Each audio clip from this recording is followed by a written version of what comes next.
Hallelujah, hallelujah, hallelujah. Hallelujah. ದೇವರ ನಾಮಕ್ಕೆ ಸ್ತೋತ್ರವಾಗಲಿ. ಅದ್ಭುತವಾಗಿರುವಂತಹ ಸಮಯ ದೇವರ ವಾಕ್ಯವನ್ನು ಕೇಳ್ಕೊಳ್ಳೋಣ. ಈ ದಿನ ದೇವರು ನಮ್ಮ ಕೂಡ ವಿಶೇಷವಾಗಿ ಮಾತಾಡ್ಲಿಕ್ಕಿದ್ದಾರೆ. ನಾವು ಈ ದಿನ ಕಲಿಯುವಂತ ವಿಚಾರ ಏನು ಅಂತಂದ್ರೆ, ನಾವು ಏನ್ ಮಾಡ್ಬೇಕಂತೆ, ದೇವರ ಒಂದು ಡೆಸ್ಟಿನೇಷನ್ ನಾವು ಅರ್ಥ ಮಾಡ್ಕೊಳ್ಬೇಕಂತ. ಏನಂತೆ, ದೇವರ ಒಂದು ಡೆಸ್ಟಿನೇಷನ್ ನಾವು ಅರ್ಥ ಮಾಡ್ಕೊಳ್ಬಹುದು. ಏನಂತ ಹೇಳಿ ನಾವು ಅರ್ಥ ಮಾಡ್ಕೊಳ್ಬೇಕಂತಂದ್ರೆ, ಚೇಂಜ್ ಯುವರ್ ಡೆಸ್ಟಿನೇಷನ್. ನಿಮ್ಮ ಒಂದು ಏನಂತ ಹೇಳ್ಬಿಟ್ಟು ಡೆಸ್ಟಿನೇಷನ್ಗಳನ್ನ ನೀವು ಚೇಂಜ್ ಮಾಡ್ರಿ ಎಂಬುದಾಗಿ. ಯಾಕೆ ಅಂತಂದ್ರೆ, ನಾವು ವಿಶೇಷವಾಗಿ ನಾವು ಅರ್ಥ ಮಾಡ್ಕೊಳ್ಬೇಕು, ದೇವರ ಒಂದು ಕಾರ್ಯ ಏನಿದೆ ಅದು ಈ ಲೋಕದ ಮೇಲೆ ಸ್ಥಾಪನೆ ಆಗ್ಲಿಕ್ಕೆ ಇದೆ. ನಾವು ಅನೇಕ ಜನರು ನಾವು ಯೋಚನೆ ಮಾಡ್ತೇವೆ, ನಮ್ಮ ಫ್ಯೂಚರ್ ಬಗ್ಗೆ ನಾವು ಯೋಚನೆ ಮಾಡ್ತೇವೆ, ನಾವು ಏನೋ ಒಂದು ಕೆಲಸವನ್ನ ಮಾಡ್ತೇವೆ ಅಂತ ನಾವು ಯೋಚನೆ ಮಾಡ್ತೇವೆ. ಈ ಎಲ್ಲಾ ಯೋಚನೆ ಗೊಂದಲಗಳಲ್ಲಿ ನಮ್ಮ ಡೆಸ್ಟಿನೇಷನ್ ಕುರಿತಾಗಿ ನಾವು ಮರ್ತೋಗ್ಬಿಡ್ತೇವೆ ಅಂತ. ಹಲ್ಲೆಲೂಯಾ. ಕಾರ್ನ ನಾವು ಓಡಿಸ್ಕೊಂಡು ಹೋಗ್ತಾ ಇದ್ರೆ, ಕಾರ್ನ ಓಡಿಸ್ಕೊಂಡು ನಮ್ಗೆ ಗೊತ್ತಿರ್ಬೇಕು ನಾವು ಎಲ್ಲಿಗೆ ಹೋಗ್ಬೇಕು ಅಂತ.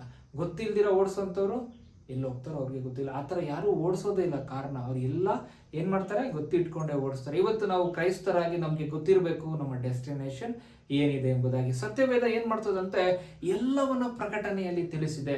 ಪ್ರಕಟಣೆ ಪುಸ್ತಕ ಮಾತ್ರ ಅಲ್ಲ, ದಾನಿಯೇಲ್ ಪುಸ್ತಕದಲ್ಲಿ ಕೂಡ ಏನ್ ಮಾಡಿದ್ದಾರೆ, ಒಂದು ಫ್ಯೂಚರ್ನ ತೋರಿಸಿದ್ದಾರೆ. ಇದೇ ರೀತಿಯಲ್ಲಿ ಇರ್ತದೆ, ಎಕ್ಸಾಕ್ಟ್ ಆಗಿರ್ತದೆ ಎಂಬುದಾಗಿ.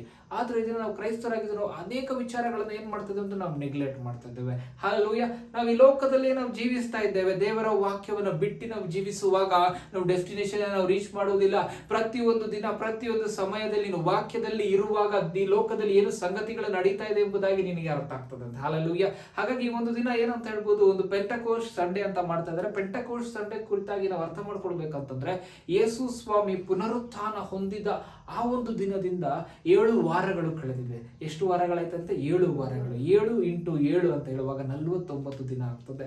50ನೇ ದಿನದಲ್ಲಿ ಏನ್ ಮಾಡ್ತಾರೆ, ಪಂಚಶತಮ ದಿನದ ಒಂದು ಹಬ್ಬವನ್ನು ಅವ್ರು ಮಾಡ್ಕೊಳ್ತಾರೆ. ನಾವು ನೋಡ್ಕೊಳ್ಬಹುದು, ಏನಂತ ಹೇಳ್ಬೋದು, ಪೆಂಟೆಕೋಸ್ಟ್ ಎಂಬುದಾಗಿ ಅದಕ್ಕೆ ಕರೀತಾರೆ. ನಾವು ನೋಡ್ಕೊಳ್ಬಹುದು ಅಪೊಸ್ತಲರ ಕೃತ್ಯಗಳು 2ನೇ ಅಧ್ಯಾಯ 1ನೇ ವಚನದಲ್ಲಿ ನಾವು ನೋಡುವಾಗ ವಾಕ್ಯ ರೀತಿಯಲ್ಲಿ ಇರ್ತದೆ, ಪಂಚಶತಮದ ದಿನ ಹಬ್ಬವು ಬರಲಾಗಿ ಅವರೆಲ್ಲರೂ ಏಕ ಮನಸ್ಸಿನಿಂದ ಒಂದೇ ಸ್ಥಳದಲ್ಲಿ ಕೂಡಿದರು ಎಂಬುದಾಗಿ. ಏನಂತೆ, ಪಂಚಶತಮ ದಿನ ಬಂದಾಗ ಏನಂತೆ, ಅವರೆಲ್ಲರೂ ಏನ್ ಮಾಡಿದ್ರಂತೆ, ಏಕ ಮನಸ್ಸಿನಿಂದ ಒಂದೇ ಸ್ಥಳದಲ್ಲಿ ಕೂಡಿದರು. ನಾನು ನಿಮ್ಗೆ ಹೇಳಿದೆ, ಎಷ್ಟು ವಾರಗಳಾಯ್ತು ಯೇಸು ಸ್ವಾಮಿ ಪುನರುತ್ಥಾನ ಹೊಂದಿ? 7 ವಾರಗಳಾಯ್ತು. ಎಷ್ಟು ದಿನಗಳಾಯ್ತು? 49 ಡೇಸ್ ಆಗಿದೆ. ಹಲ್ಲೆಲೂಯಾ. 50ನೇ ದಿನದಲ್ಲಿ ಏನ್ ಮಾಡ್ತಾರೆ, ಪಂಚಶತಮನ ದಿನ ಮಾಡ್ತಾರೆ. ಯಾಕೆ ಅಂತಂದ್ರೆ, ನಾವು ಹಬ್ಬಗಳನ್ನ ನಾವು ಆಲೋಚನೆ ಮಾಡಿ ನೋಡುವಾಗ 7 ಹಬ್ಬಗಳು ಇಸ್ರಾಯೇಲರು ಮಾಡ್ತಾರೆ. ನಾವು ಬೈಬಲ್ ಸ್ಟಡಿಯಲ್ಲಿ ನಾವು ಇದನ್ನು ಕಲ್ತಿದ್ದೇವೆ. ಏನಂತ, ಎಷ್ಟು ಹಬ್ಬಗಳು ಮಾಡ್ತಾರೆ? 7 ಹಬ್ಬಗಳು ಇಸ್ರಾಯೇಲರ ಜನರು ಮಾಡ್ತವೆ. ನಾವು ಈ ದಿನ ಅರ್ಥ ಮಾಡ್ಕೊಳ್ಬೇಕು, ದೇವರು ಏನೇ ಕಾರ್ಯ ಮಾಡುವಾಗ ಅಲ್ಲಿ ಒಂದು ವಿಶೇಷತೆ ಇರ್ತದೆ. ಏನಿರ್ತದಂತೆ, ಅಲ್ಲಿ ಒಂದು ವಿಶೇಷತೆ ಇರ್ತದೆ, ಅಲ್ಲಿ ಒಂದು ದಿನ ಇರ್ತದೆ. ಆ ಒಂದು ದಿನದಲ್ಲಿ ಒಂದು ದೇವರು ಆ ಕಾರ್ಯ ಮಾಡುವ ಒಂದು ವಿಶೇಷತೆ ಇರ್ತದೆ. ಯಾಕೆ ಅಂತಂದ್ರೆ, ಪ್ರತಿಯೊಂದು ಹಬ್ಬಗಳು ಕೂಡ ಏನಾಗಿದೆ, ಎಲ್ಲ ಒಂದು ರೀತಿಯಲ್ಲಿ ಕನೆಕ್ಟ್ ಆಗಿದೆ ಎಂಬುದಾಗಿ ನಾವು ನೋಡ್ಕೊಳ್ಬಹುದಾಗಿದೆ. ಫಾರ್ ಎಕ್ಸಾಂಪಲ್ ನಾವು ನೋಡ್ಕೊಳ್ಳೋಣ, ಯೇಸು ಸ್ವಾಮಿ ಕ್ರೂಸಿಫಿಕೇಶನ್ ಆಗುವಂತ ಟೈಮ್ ನಲ್ಲಿ ಏನು ಹಬ್ಬ ಮಾಡ್ತಾ ಇದ್ರು ಅಂತ, ಅವರು ಪಾಸ್ ಓವರ್ ಮಾಡ್ತಿದ್ರು, ಪಸ್ಕ ಹಬ್ಬವನ್ನ ಮಾಡ್ತಾ ಇದ್ರು. ಆದ್ರೆ ಯೇಸು ಸ್ವಾಮಿ ಏನಂತ ಹೇಳ್ಬೋದು, ಆ ಒಂದು ಯೇಸು ಸ್ವಾಮಿ ಶಿಲುಬೆ ಮೇಲೆ ಪ್ರಾಣ ಕೊಟ್ಟ ಮೇಲೆ ಅವ್ರನ್ನ ಏನ್ ಮಾಡ್ತಾರೆ, ಸಮಾಧಿ ಮಾಡ್ತಿದ್ದಾರೆ. ಪಸ್ಕ ಹಬ್ಬ ಯಾವಾಗ ಆಚರಣೆ ಮಾಡಿದ್ರು? ಐಗುಪ್ತ ದೇಶದಲ್ಲಿ ಅವ್ರ ದಾಸತ್ವದಲ್ಲಿ ಇರುವಾಗ ಪಸ್ಕ ಹಬ್ಬನ ಆಚರಣೆ ಮಾಡ್ತಿದ್ದಾರೆ. ಯಾಕೆ ಅಂತಂದ್ರೆ, ಇಸ್ರಾಯೇಲರ ಜನರಿಂದ ಏನಂತ ಹೇಳಿ, ಸಂಹಾರಕ ದೂತನು ಮುಂದೆ ಹೋದ, ಪಾಸ್ ಓವರ್. ಅದಕ್ಕೆ ಪಸ್ಕ ಹಬ್ಬ ಅಂದ್ರೆ ಸಂಹಾರಕ ದೂತನು ಹೋದ, ಡೆತ್ ಹೋಯ್ತು ಅಂತ ಹೇಳ್ಬಿಟ್ಟು. ಅದೇ ರೀತಿಯಲ್ಲಿ ಯೇಸು ಸ್ವಾಮಿ ನಮ್ಮ ಪಾಪಗಳನ್ನ, ನಮಗೆ ಬರ್ಬೇಕಾಗಿರುವಂತ ಒಂದು ಮರಣವನ್ನ ತೆಗೆದುಕೊಂಡು ಶಿಲುಬೆ ಮೇಲೆ ಸತ್ತರು. ಅದಕ್ಕೆ ಪಾಸ್ ಓವರ್ ಆಯ್ತು. 2ನೇ ಹಬ್ಬ ಅವ್ರು ಮಾಡಿದ್ರು, ಏನಂತ ಹೇಳ್ಬಿಟ್ಟು, ಅನ್ಲಿವೆಂಡ್ ಬ್ರೆಡ್ ಎಂಬುದಾಗಿ. ಅಂದ್ರೆ ಏನಂತ ಹೇಳ್ಬೋದು, ಹುಳಿ ಇಲ್ಲದ ರೊಟ್ಟಿಗಳನ್ನ ತಿಂತಾ ಇದ್ರು. ಹುಳಿ ಇಲ್ಲದ ರೊಟ್ಟಿಯನ್ನ ಮುರಿದು ಅವ್ರು ತಿಂತಾ ಇರುವಾಗ ಏನಂತ ಹೇಳ್ಬೋದು, ಅದು ಯೇಸು ಸ್ವಾಮಿಯ ಒಂದು ಯಾವುದೇ ರೀತಿಯಲ್ಲಿ ಏನಂತ ಹೇಳ್ಬೋದು, ಒಂದು ಪಾಪ ಇಲ್ಲದೆ ಇರೋದು, ದೋಷ ಇಲ್ಲದೆ ಇರುವಂತ ಒಂದು ದೇಹ ಯೇಸು ಸ್ವಾಮಿದು. ಯೇಸು ಸ್ವಾಮಿನ ಸಮಾಧಿ ಮಾಡ್ತಾ ಇದ್ದಾರೆ. ಅದಕ್ಕೆ ಆ ಟೈಮಲ್ಲಿ ಅವ್ರು ಯಾವ ಹಬ್ಬ ಮಾಡ್ತಾ ಇದ್ರು? ಹುಳಿ ಇಲ್ಲದ ರೊಟ್ಟಿಗಳನ್ನು ತಿಂತಾ ಇದ್ರು. ಆದ್ರೆ 3ನೇ ದಿನ ಯೇಸು ಸ್ವಾಮಿ ಪುನರುತ್ಥಾನ ಹೊಂದಿದಾಗ ಒಂದು ಹಬ್ಬ ಮಾಡ್ತಾ ಇದ್ರು. ಆ ಹಬ್ಬ ಯಾವುದು ಅಂತಂದ್ರೆ, ಫಸ್ಟ್ ಫ್ರೂಟ್ಸ್. ಯಾವ ಹಬ್ಬ ಅಂತ? ಫಸ್ಟ್ ಫ್ರೂಟ್, ಪ್ರಥಮ ಫಲ ಒಂದು ಹಬ್ಬನ ಮಾಡ್ತಾ ಇರುವಾಗ ಯೇಸು ಸ್ವಾಮಿ ಪುನರುತ್ಥಾನ ಹೊಂದಿದ್ರು. ಅಂದ್ರೆ ನಾವು ಏನಂತ ನಾವು ರಿಸರೆಕ್ಷನ್ ಸಂಡೇ ನಾವು ನೋಡ್ಕೊಂಡ್ರೆ, ಯೇಸು ಸ್ವಾಮಿ ಸತ್ತವರೊಳಗಿಂದ ಮೊದಲನೇ ವ್ಯಕ್ತಿ ಎದ್ದು ಬಂದಿದ್ದು, ಮೊದಲನೇ ಫಲ ದೇವರಿಗೆ ಹೋಯಿತು.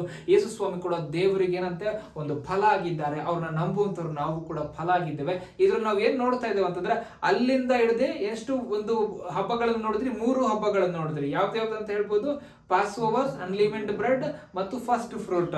ಪಸ್ಕ ಹಬ್ಬ, ಹುಳಿ ಇಲ್ಲದ ರೊಟ್ಟಿ ಮತ್ತು ಏನ್ ಹೇಳ್ಬೋದು, ಪ್ರಥಮ ಫಲ. ಈಗ ಇರುವಂತದ್ದೇ ಅದ್ರ ಪ್ರಥಮ ಫಲ ಮಾಡಿದ ಮೇಲೆ ಅವ್ರು 49 ದಿನಗಳು ಕೂಡ ವಾರಗಳು, ಒಂದೊಂದು ವಾರಗಳು ಕೂಡ ಅವ್ರು ಏನ್ ಮಾಡ್ತಾರೆ, ಹಬ್ಬಗಳು ಮಾಡ್ತಾರೆ. 7 ವಾರಗಳು ಹಬ್ಬ ಮಾಡ್ತಾ ಇದ್ರು. 7ನೇ ವಾರ ಅಂದ್ರೆ 49 ದಿನಗಳು ಆಯ್ತು. 50ನೇ ದಿನ ಪಂಚಶತಮಾನದ ದಿನ. ಈ ದಿನ ಅವ್ರು ಹಬ್ಬ ಮಾಡ್ಬೇಕಾಗಿತ್ತು. ಈ ಹಬ್ಬ ಮಾಡುವುದಕ್ಕೆ ಯೇಸುಸ್ವಾಮಿ ರಿಸರೆಕ್ಟ್ ಆಗಿದ್ದಾರೆ, ಪುನರುತ್ಥಾನ ಹೊಂದಿದ್ದಾರೆ. 7 ವಾರಗಳಾಗಿದೆ. 7 ವಾರಗಳ ಹಬ್ಬ ಮಾಡ್ಲಿಕ್ಕೆ ಎಲ್ಲಿಗೆ ಬಂದಿದ್ದಾರೆ? ಎಲ್ಲರೂ ಕೂಡ ಏಕ ಮನಸ್ಸಿನಿಂದ ಎಲ್ಲಿ ಬಂದಿದ್ದಾರಂತೆ? ಯೆರೂಸಲೇಮಿಗೆ ಬಂದಿದ್ದಾರೆ. ಎಲ್ಲ ಅರ್ಥ ಮಾಡ್ಕೊಳ್ಬೇಕು. ಒಂದೊಂದು ಕಾರ್ಯದಲ್ಲಿಯೂ ದೇವರು ವಿಶೇಷತೆಯನ್ನು ಇಟ್ಟಿದ್ದಾರೆ. ನಾವು ಯಾಕೆ ಇದನ್ನ ಕಲಿತಾ ಇದ್ದೇವೆ ಅಂದ್ರೆ, ದೇವರು ಮಾಡಿರುವಂತಹ ಒಂದು ಲೈನ್ ಟ್ರ್ಯಾಕ್ ನಾನು ಅರ್ಥ ಮಾಡ್ಕೊಳ್ಬೇಕು. ಇಲ್ಲ ಅಂತಂದ್ರೆ ನಾವು ಲೈನ್ ನಾವು ಮಿಸ್ ಆಗ್ಬಿಡ್ತೇವೆ. ಹಲ್ಲೆಲೂಯಾ. ಹಾಗಾಗಿ ಯೇಸು ಸ್ವಾಮಿ ಏನ್ ಪುನರುತ್ಥಾನ ಹೊಂದಿದ್ರು, ಅಲ್ಲಿಂದ 7 ವಾರಗಳಾಯ್ತು, 49 ದಿನಗಳಾಯ್ತು. 50ನೇ ದಿನದಲ್ಲಿ ಏನಂತೆ, ಪಂಚಶತಮಾನ ದಿನ ಇದೆ. ಅಲ್ಲಿ ಏನ್ ಮಾಡಿದ್ದಾರೆ, ಹಬ್ಬ ಮಾಡಕ್ಕೆ ಯಾರ್ಯಾರು ಬಂದಿದ್ದಾರೆ? ಯೆರೂಸಲೇಮಿಗೆ ಎಲ್ಲಾ ಕಡೆಯಿಂದ ಜನರು ಬಂದಿದ್ದಾರೆ. ದೇವರು ಇಲ್ಲೇ ಕೆಲಸ ಮಾಡುವಂಥದ್ದು.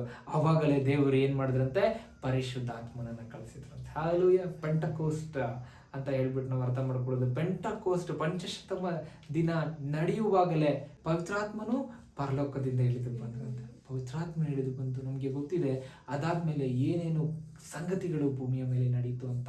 ಎಷ್ಟು ಹಬ್ಬಗಳಾಯ್ತು ಅಂತ ಹೇಳ್ಬೋದು ನಾವು. 7 ಹಬ್ಬಗಳಲ್ಲಿ ಯಾವ್ಯಾವ ಹಬ್ಬಗಳನ್ನ ನಾವು ನೋಡ್ಕೊಂಡ್ರೆ, ಮೊದಲನೇದಾಗಿ ಪಸ್ಕ ಹಬ್ಬ, 2ನೇದಾಗಿ ಹುಳಿ ಇಲ್ಲದ ರೊಟ್ಟಿ, 3ನೇದಾಗಿ ಪ್ರಥಮ ಫಲ, 4ನೇದಾಗಿ ಪಂಚಶತಮಾನ ದಿನ. ಓಕೆನಾ? ಪೆಂಟಕೋಸ್ಟ್. 4 ಹಬ್ಬಗಳು ಮುಗಿದಿದೆ. ಇನ್ನ ಎಷ್ಟಿದೆ 7 ಹಬ್ಬಗಳಲ್ಲಿ?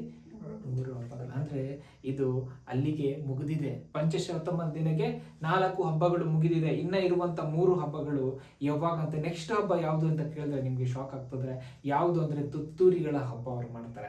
ಅಂದ್ರೆ ಆ ತುತ್ತೂರಿಗಳ ಹಬ್ಬ ಏನು ಸಿಗ್ನಿಫಿಕೆಂಟ್ ಮಾಡುತ್ತೆ ಅಂತಂದ್ರೆ, ಅದು ಏಂಜಲ್, ದೇವದೂತರು ತುತ್ತೂರಿ ಊದಿದಾಗ ಇರುವಂತ ಎಲ್ಲಾ ಬಿಲೀವರ್ಸ್ ಏನ್ ಮಾಡ್ತಾರಂತೆ, ರಿಸರೆಕ್ಟ್ ಆಗ್ತಾರೆ. ಹಲ್ಲೆಲೂಯಾ. ಇಲ್ಲಿರ್ತಕ್ಕಂಥ ಬಿಲೀವರ್ಸ್ ರಿಸರೆಕ್ಟ್ ಆಗ್ತಾರೆ. ಸತ್ತೋಗಿರುವಂತ ಯೇಸು ಸ್ವಾಮಿಯಲ್ಲಿ ವಿಶ್ವಾಸ ಇಟ್ಟುಕೊಂಡು ಕ್ರಿಸ್ತನಲ್ಲಿ ನಿದ್ದೆ ಹೋಗಿರುವಂತವ್ರು ರಿಸರೆಕ್ಟ್ ಆಗ್ತಾರೆ. ಆದ್ರೆ ನಂಬಿಕೆಯಲ್ಲಿ ಒಂದು ಇರುವಂತವ್ರು ರ್ಯಾಪ್ಚರ್ ಆಗ್ತಾರೆ.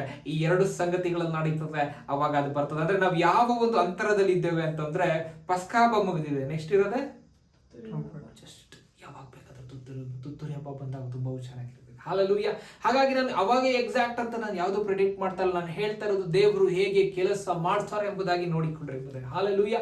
ಆ ರೀತಿಯಲ್ಲಿ ಇನ್ನ 2 ಹಬ್ಬಗಳು ನಾವು ನೋಡ್ಕೊಳ್ಬಹುದಾಗಿದೆ. ಇನ್ನ 2 ಹಬ್ಬಗಳು ಅಟೋನಮೆಂಟ್ ಅಂತ ಹೇಳ್ಬಿಟ್ಟು, ಅದು ಪಶ್ಚಾತ್ತಾಪ ಬಿಡುವಂತದ್ದು, ಯೋಮ್ ಕಿಪೂರ್ ಅಂತ ಕರೀತಾರೆ. ಮತ್ತು ಇನ್ನೂ ಒಂದು ಏನಂತೆ, ಟ್ಯಾಬರ್ನಾಕಲ್ ಅಂತ ಹೇಳ್ತಾರೆ. ಆ ಒಂದು ಹಬ್ಬ ನಡೆಯುವಾಗ ಏನಂತ ಹೇಳ್ಬೋದು ನಾವು, ಯೇಸು ಸ್ವಾಮಿಯ ಒಂದು ರಾಜ್ಯ ಭೂಮಿಯ ಮೇಲೆ 1000 ವರ್ಷ ಆಳ್ವಿಕೆ ಮಾಡುವಂಥದ್ದು. ಈ ರೀತಿಯಲ್ಲಿ ನಾವು ನೋಡ್ಕೊಳ್ಬಹುದು. ಅದನ್ನು ಪ್ರಾಮುಖ್ಯವಾಗಿ ಫೋಕಸ್ ಮಾಡ್ತಾ ಇರುವಂಥದ್ದು ದೇವರು ಒಂದು ಡೆಸ್ಟಿನೇಷನ್ ಮೇಲೆ. ಹಲ್ಲೆಲೂಯಾ. ಏನಂತ ಹೇಳ್ಬೋದು, ದೇವರ ಒಂದು ಡೆಸ್ಟಿನೇಷನ್ ಮೇಲೆ ನಾವು ಫೋಕಸ್ ಮಾಡ್ತಾ ಇದ್ದೇವೆ. ನಾವು ಎಲ್ಲಿದ್ದೇವಂತೆ, ಪೆಂಟಕೋಸ್ಟ್ ಮುಗಿದಿದೆ. ಇವಾಗ ಯಾವ್ದು ಇನ್ನ ಆಗ್ಬೇಕಾಗಿರೋದು? ನೆಕ್ಸ್ಟ್ ಯಾವುದು? ಟ್ರಂಪೆಟ್. ತುತ್ತೂರಿಯ ಹಬ್ಬ. ತುತ್ತೂರಿಯ ಹಬ್ಬ. ತುತ್ತೂರಿ ಯಾವಾಗ ಊದುತ್ತಾರೆ ಗೊತ್ತಿಲ್ಲ, ಆದ್ರೆ ನಾವು ಸಿದ್ಧರಾಗಿ ಇರ್ಬೇಕು. 3 ಹಬ್ಬಗಳು ಬೇಗ ಬೇಗ ಬಂತು. ಯೇಸುಸ್ವಾಮಿ ಪಸ್ಕ ಹಬ್ಬ ಮಾಡಿದ ಉಡನೆ ಯೇಸುಸ್ವಾಮಿ ಶರೀರವನ್ನ ಸಮಾಧಿಯಲ್ಲಿ ಇಡ್ತಿದ್ರು. 2ನೇ ಹಬ್ಬ ಮಾಡಿಬಿಟ್ರು. ಯೇಸುಸ್ವಾಮಿ ಸಮಾಧಿಯಲ್ಲಿ ಇಟ್ಟು 3ನೇ ದಿನಕ್ಕೆ 3ನೇ ಹಬ್ಬ ಮಾಡ್ತಿದ್ದಾರೆ. ಫಸ್ಟ್ ಫ್ರೂಟ್, ಪ್ರಥಮ ಫಲ. ಅದಾಗಿ 7 ವಾರಗಳ ಹಬ್ಬ ಮಾಡಿದ್ರು. 4ನೇ ಹಬ್ಬ ಯಾವಾಗ ಮಾಡಿದ್ರಂತೆ? 50 ದಿನ ಆದ್ಮೇಲೆ ಪೆಂಟಕೋಸ್ಟ್ ಮಾಡಿದ್ರು. ಪಂಚಶತಮಾನ ದಿನ ಮಾಡ್ತಿದ್ದಾರೆ. ಆದ್ರೆ 2000 ವರ್ಷಗಳಿಗಿಂತ ಹೆಚ್ಚಾದ ಕಾಲ ಆಯಿತು. ಟ್ರಂಪೆಟ್ ಹಬ್ಬ ಯಾವಾಗ ಮಾಡ್ತಾರೆ ಗೊತ್ತಿಲ್ಲ. ಟ್ರಂಪೆಟ್ ಹಬ್ಬ ಮಾಡುವಾಗ ನಾನು ನೀನು ಇರುವುದಿಲ್ಲ, ಪರಲೋಕದಲ್ಲಿ ಇರುತ್ತೆ. ಅದಕ್ಕೆ ನಾನು ಹೇಳ್ತಾ ಇದ್ದೇನೆ, ಗಾಡ್ಸ್ ಡೆಸ್ಟಿನೇಷನ್ ಅರ್ಥ ಮಾಡ್ಕೊಳ್ಬೇಕು. ಗಾಡ್ಸ್ ಡೆಸ್ಟಿನೇಷನ್ ಅರ್ಥ ಮಾಡಿಕೊಂಡು ಜೀವನ ಮಾಡುವಂಥ ಪ್ರತಿಯೊಬ್ಬರು ತುತ್ತೂರಿ ಹಬ್ಬದಲ್ಲಿ ಎತ್ತಲ್ಪಡ್ತಾರೆ. ಹಲ್ಲೆಲೂಯಾ. ಹಾಲೆಲೂಯಾ. ಅದಕ್ಕಾಗಿ ಈ ದಿನ ನಾವು ಅರ್ಥ ಮಾಡ್ಕೊಳ್ತಿರೋ ವಿಚಾರ ಏನಂತಂದ್ರೆ, ಗಾಡ್ಸ್ ಟೈಮ್ ಲೈನ್ ಏನಿದೆ, ಗಾಡ್ಸ್ ಡೆಸ್ಟಿನೇಷನ್ ಏನಿದೆ, ಅದನ್ನ ನಾವು ಅರ್ಥ ಮಾಡಿಕೊಂಡು ನಾವು ಜೀವಿಸುವಾಗ ನಾವು ದೇವರ ಸಮಯದಲ್ಲಿ ನಾವು ಜೀವಿಸ್ತೇವೆ, ದೇವರ ಡೆಸ್ಟಿನೇಷನ್ ಅಲ್ಲಿ ನಾವು ಜೀವಿಸ್ತೇವೆ. ನಾವು ಹೋಗ್ತಾ ಇರುವಂತದ್ದು ರಾಂಗ್ ವೇ ಆಗಿದ್ರೆ, ಒನ್ ವೇ ಆಗಿದ್ರೆ, ಮುಂದೆ ಯಾವಾಗ ಬೇಕಾದ್ರೂ ಏನಾಗ್ಬೋದು, ಮುಂದೆಯಿಂದ ಗಾಡಿ ಬಂದು ಹೊಡಿಬಹುದು. ಆದ್ರೆ ನೀನು ಹೋಗ್ತಾ ಇರೋದು ರೈಟ್ ವೇ ಆಗಿದ್ರೆ ನಿಮ್ಗೆ ಯಾವುದು ಕೂಡ ಅಡೆತಡೆಗಳು ಬರುವುದಿಲ್ಲ. You will reach your destination safely. Hallelujah. ಅದಕ್ಕಾಗಿ ದೇವರು ಈ ದಿನ ನಮ್ಗೆ ಏನಂತ ವಾಕ್ಯ ಕೊಡ್ತಾ ಇದ್ದಾರೆ ಅಂತಂದ್ರೆ, ನಾವ್ ಏನ್ ಮಾಡ್ಬೇಕಂತೆ, ನಾವು ದೇವರ ಡೆಸ್ಟಿನೇಷನ್ ಇರಬೇಕು. ನಮ್ಮ ಡೆಸ್ಟಿನೇಷನ್ ನಾವು ಚೇಂಜ್ ಮಾಡಬೇಕು. ನಮಗಿರುವಂಥದ್ದು ಒಂದೇ ಡೆಸ್ಟಿನೇಷನ್ನು, ಅದು ಏನು ಅಂತಂದರೆ ನಾನು ಎಟರ್ನಲ್ ಲೈಫ್ಗೆ ನಾನು ಹೋಗುವಂಥದ್ದು, ದೇವರ ಡೆಸ್ಟಿನೇಷನ್ನ ಮುಟ್ಟುವಂಥದ್ದು ಎಂಬುದಾಗಿ. ಹಾಲೆಲೂಯಾ. ಸೊ ನಾವು ದೇವರ ಒಂದು ಟೈಮ್ ಲೈನ್ ನಾವು ಅರ್ಥ ಮಾಡ್ಕೊಳ್ಬೇಕಂತಂದ್ರೆ ಬೈಬಲ್ನಲ್ಲಿ ಹೇಳಿರುವಂಥ ಪ್ರತಿಯೊಂದೊಂದು ಮಾತುಗಳು ಸತ್ಯವಾಗಿರುವಂಥದ್ದು, 100% ಸತ್ಯವಾಗಿರುವುದು. ನಾವು ವಿಶ್ವಾಸಿಯಾಗಿದೆ, ನಾವು ಮೊದಲು ಅದನ್ನು ಅರ್ಥ ಮಾಡಿಕೊಂಡ್ಬಿಟ್ರೆ, ಮೊದಲು ನಾವು ಅದನ್ನು ನಂಬಿಬಿಟ್ರೆ ನಮ್ಮ ಲೈಫ್ ಹೇಗಿರ್ತದೆ ಅಂತಂದ್ರೆ ಈಸಿಯಾಗಿ ಇರ್ತದೆ. ಹಾಗಾಗಿ ನಾವೇನ್ ಮಾಡ್ತೇವೆ ಅಂತ ನಾವು ಉತ್ತರ ಹುಡುಕುವುದಕ್ಕಾಗಿ ಲೋಕದಲ್ಲಿ ಇರ್ತಕ್ಕಂಥ ಎಲ್ಲಾ ವಿಚಾರಗಳನ್ನ ನಾವು ನೋಡ್ತೇವೆ, ಆದ್ರೆ ಸತ್ಯವೇದವನ್ನ ನಾವು ನೋಡುವುದು ಮರೆತು ಹೋಗ್ಬಿಡ್ತೇವೆ. ಸತ್ಯವೇದದಲ್ಲಿ ಇರ್ತಕ್ಕಂಥ ವಿಚಾರಗಳು ಎಂತಹದ್ದು ಅಂತಂದ್ರೆ ಮುಂದೆ ನಡೆಯುವಂತ ಎಲ್ಲಾ ಸಂಗತಿಗಳನ್ನ ಹಿಂದೆ ಹೇಳಿದ್ದಾರೆ. ಹಾಲೆಲೂಯಾ. ಮುಂದೆ ನಡೆಯುವಂತ ಎಲ್ಲಾ ಸಂಗತಿಗಳನ್ನ ಹಿಂದೆ ಹೇಳಿದ್ರು. ಹಾಗಾಗಿ ನಾನು ಈ ದಿನ ಹೇಳ್ತೇನೆ, ನಿನ್ನ ಫ್ಯೂಚರ್ಗಾಗಿ ತಲೆ ಕೆಡಿಸ್ಕೊಂಡ್ಬೇಡ. ನಿನ್ನ ಬೈಬಲ್ ಓದು, ಅದರಲ್ಲಿ ಎಲ್ಲ ಸಂಗತಿಗಳು ಬರ್ತಿದೆ. ನಿನ್ನ ಪರ್ಸನಲ್ ಲೈಫ್ಗಾಗಿ ನೀನು ತಲೆ ಕೆಡಿಸ್ಕೊಂಡ್ಬೇಡ. ದೇವರ ಮೇಲೆ ನಂಬಿಕೆ ಇಡು. ದೇವರನ್ನ ರೈಟ್ ಟ್ರ್ಯಾಕ್ನಲ್ಲಿ ದೇವರು ನಿನ್ನ ನಡೆಸ್ತಾರೆ. ನೋಡ್ರಿ, ಅನೇಕ ಸಂಗತಿಗಳನ್ನ ನಾವು ನೋಡುವಾಗ ಒಂದು ವಾಕ್ಯ ಈ ರೀತಿಯಲ್ಲಿ ಮಾತಾಡ್ತದೆ. ಯೆಶಾಯನ ಪ್ರವಾದನೆ ಗ್ರಂಥ 46ನೇ ಅಧ್ಯಾಯ 10ನೇ ವಚನವನ್ನು ನಾವು ಓದ್ಕೊಳ್ಳೋಣ. ಆರಂಭದಲ್ಲಿಯೇ ಅಂತ್ಯವನ್ನು ತಿಳಿಸಿದ್ದೇನೆ, ನನ್ನ ಸಂಕಲ್ಪವು ನಿಲ್ಲುವುದು, ನನ್ನ ಇಷ್ಟಾರ್ಥವನ್ನೆಲ್ಲ ನೆರವೇರಿಸುವೆನು ಎಂದು ಹೇಳಿ ಇನ್ನು ನಡೆಯದಿರುವ ಕಾರ್ಯಗಳನ್ನು ಪುರಾತನ ಕಾಲದಲ್ಲಿ ಅರಿವಿದ್ದೇನೆ. ಆಮೆನ್. ಹಲ್ಲೆಲೂಯಾ. ನೋಡ್ರಿ, ದೇವರು ಈ ರೀತಿಯಲ್ಲಿ ಹೇಳ್ತಾರೆ, ಆರಂಭದಲ್ಲಿಯೇ ಅಂತ್ಯವನ್ನು ನಾನು ತಿಳಿಸಿದ್ದೇನೆ ಎಂಬುದೇ. ಹಲ್ಲೆಲೂಯಾ. ಏನಂತ? ಆರಂಭದಲ್ಲಿ ಅಂತ್ಯವನ್ನು ತಿಳಿಸಿದ್ದೇನೆ. ನಾವು ಓದಲ್ಲ ದೇವರ ವಾಕ್ಯವನ್ನು, ನಾವು ಅರ್ಥ ಮಾಡ್ಕೊಳ್ಳಲ್ಲ. ಇದನ್ನ ದೇವರು ನಮ್ಗೆ ಮೆಸೇಜ್ ಕೊಡ್ತಾರೆ. ನಾವು ಪೆಂಟಕೋಸ್ಟ್ ಬಗ್ಗೆ ನಾವು ಕಲ್ತ್ಕೊಂಡ್ರಿ, ಹಬ್ಬಗಳ ಬಗ್ಗೆ ಕಲ್ತ್ಕೊಂಡ್ರಿ, ಇದೆಲ್ಲವೂ ಕೂಡ ದೇವರು ಏನ್ ಮಾಡಿದಾರಂತೆ? ಆರಂಭದಲ್ಲಿ ತಿಳಿಸಿದ್ದಾರೆ. ಇಷ್ಟೇ ಮಾತ್ರ ಅಲ್ಲ, ಅಂತ್ಯವನ್ನ ಕೂಡ ತಿಳಿಸಿದ್ದಾರಂತೆ. ಆರಂಭದಲ್ಲಿಯೇ ಅಂತ್ಯವನ್ನ ತಿಳಿಸಿದಂತ ದೇವರು ನಮ್ಮ ದೇವರು. ಅವರು ಸರ್ವಶಕ್ತನಾಗಿರುವಂತ ದೇವರು, ಅವರು ಸೃಷ್ಟಿಕರ್ತನಾಗಿರುವಂತ ದೇವರು. ಈ ದಿನ ಸತ್ಯವೇದದ ದೇವರು ಸತ್ಯವಾಗಿರುವಂತ ದೇವರಾಗಿದ್ದಾರೆ. ಹಾಲೆಲೂಯಾ. ಅವರು ಜೀವ ಸ್ವರೂಪನಾಗಿರುವಂತ ದೇವರಾಗಿದ್ದಾರೆ. ಹಾಲೆಲೂಯಾ. ಯೆರೆಮೀಯ 10:10 ಓದ್ಕೊಳ್ಳೋಣ ನಾವು. ಯೆಹೋವನಾದರೂ ಸತ್ಯ ದೇವರು, ಆತನು ಚೈತನ್ಯ ಸ್ವರೂಪನಾದ ದೇವನು, ಶಾಶ್ವತ ರಾಜನೂ ಆಗಿದ್ದಾನೆ. ಆತನ ಕೋಪಕ್ಕೆ ಭೂಲೋಕವು ನಡುಗುತ್ತದೆ, ಜನಾಂಗಗಳು ಆತನ ರೋಷವನ್ನು ತಾಳಲಾರವು. ಆಮೆನ್. ಹಲ್ಲೆಲೂಯಾ. ಇಲ್ಲಿ ವಾಕ್ಯ ಹೇಳ್ತದೆ, ಯೆಹೋವನಾದರೂ ಸತ್ಯ ದೇವರು ಅಂತ. ಹಲ್ಲೆಲೂಯಾ. ಯೆಹೋವನಾದರೂ ಅಂತ ಹೇಳಿದ್ರೆ ಅರ್ಥ ಮಾಡ್ಕೊಳ್ಬೇಕು. ಇನ್ನ ಬೇರೆ ಎಷ್ಟೋ ದೇವರುಗಳಿಗೆ ಎಷ್ಟೋ ಜನ ಕಂಪೇರ್ ಮಾಡ್ಕೊಳ್ತಾರೆ, ಆದ್ರೆ ಯೆಹೋವನಾದರೂ ಸತ್ಯ ದೇವರು. ಹಲ್ಲೆಲೂಯಾ. ಆತನು ಚೈತನ್ಯ ಸ್ವರೂಪನು, ಮತ್ತೆ ಏನಂತ ಹೇಳ್ತಾರೆ? ಆತನು ಶಾಶ್ವತ ರಾಜನು ಆಗಿದ್ದಾನೆ. ಆತನ ಕೋಪಕ್ಕೆ ಭೂಲೋಕವು ನಡುಗುತ್ತದೆ, ಜನಾಂಗಗಳು ಆತನ ರೋಷವನ್ನು ತಾಳಲಾರರು. ಹಲ್ಲೆಲೂಯಾ. ಏನಂತೆ? ಭೂಲೋಕ ನಡುಗ್ತದಂತೆ. ಅನೇಕ ಜನರು ಗೌರ್ಮೆಂಟು, ಎಕನಾಮಿಕಲ್ ಕ್ರೈಸಿಸ್ಸು, ಅದು ಇದು ಏನೇನೋದಕ್ಕೆ ಟೆನ್ಷನ್ ಮಾಡ್ಕೊತಾರೆ, ತಲೆ ಕೆಡಿಸ್ಕೊಳ್ತಾರೆ. ಆದರೆ ಹೇಳ್ತದೆ ದೇವರ ವಾಕ್ಯ, ಆತನೇ ಭೂಲೋಕದಲ್ಲಿ ಏನಂತೆ? ರಾಜನಾಗಿದ್ದಾನೆ. ಆತನ ಕೋಪಕ್ಕೆ ಭೂಲೋಕ ತಾಳ್ಕೊಳ್ಳೋದಿಲ್ಲ ಅಂತೆ, ಜನಾಂಗಗಳು ಆತನ ಕೋಪವನ್ನು ತಾಳಲಾರರು ಎಂಬುದಾಗಿ ಸತ್ಯವೇದ ಕ್ಲೀನ್ ಆಗಿ ತೋರಿಸ್ತಾ ಇದೆ. ಇದನ್ನ ನಾವು ಯಾವ ವಿಚಾರಕ್ಕಾಗಿ ಭಯ ಪಡಬೇಕು, ಯಾವ ವಿಚಾರಕ್ಕಾಗಿ ನಾವು ಜೀವಿಸಬೇಕು ಅಂತಂದ್ರೆ ದೇವರ ವಿಚಾರಕ್ಕಾಗಿ ಭಯ ಪಡಬೇಕು, ದೇವರ ವಿಚಾರಕ್ಕಾಗಿ ನಾವು ಜೀವಿಸಬೇಕು. ಯಾಕೆ ಅಂದ್ರೆ ದೇವರ ವಾಕ್ಯ ಸತ್ಯವಾಗಿದ್ದು ಆ ವಾಕ್ಯ ಏನಾಗ್ತದಂತೆ? ಎಸ್ಟಾಬ್ಲಿಷ್ ಆಗ್ತದೆ. ಅನೇಕ ಜನರು ಹೇಳ್ತಾರೆ, ಯಾವ ಗೌರ್ಮೆಂಟ್ ಬರ್ತದೆ? ಯಾವ ಗೌರ್ಮೆಂಟ್ ಆದ್ರೂ ಬರ್ಬೋದು, ಆದ್ರೆ ಪರಲೋಕದಿಂದ ಬರುವಂತ ಗೌರ್ಮೆಂಟ್ ಶಾಶ್ವತವಾಗಿರುವಂತ government. This is what Bible says and this is what we believe and this is what it is going to happen. Hallelujah. ಇದನ್ನ ನಾವು ಅರ್ಥ ಮಾಡ್ಕೊಳ್ಳೋ ಒಂದೊಂದೇ ವಾಕ್ಯವನ್ನು ನಾವು ನೋಡ್ಕೊಂಡು ಹೋಗೋಣ. ಸ್ವಲ್ಪ ಒಂದು ವಿಚಾರಗಳನ್ನ, ಸ್ವಲ್ಪ ಒಂದು ಇನ್ಫಾರ್ಮೇಶನ್ಸ್ ಗಳನ್ನ ನಾವು ಕಲೆಕ್ಟ್ ಮಾಡುವಾಗ ನಮ್ಗೆ ಗೊತ್ತಾಗ್ತದಂತೆ ನಾನು ಎಲ್ಲಿ ಇದ್ದೇನೆ ಎಂಬುದಾಗಿ. ಹಾಲೆಲೂಯಾ. ಓಕೆ, ಯೆಶಾಯನ ಬರೆದ ಪ್ರವಾದನೆ ಗ್ರಂಥ 45ನೇ ಅಧ್ಯಾಯ 1ನೇ ವಚನದಿಂದ ಓದೋಣ.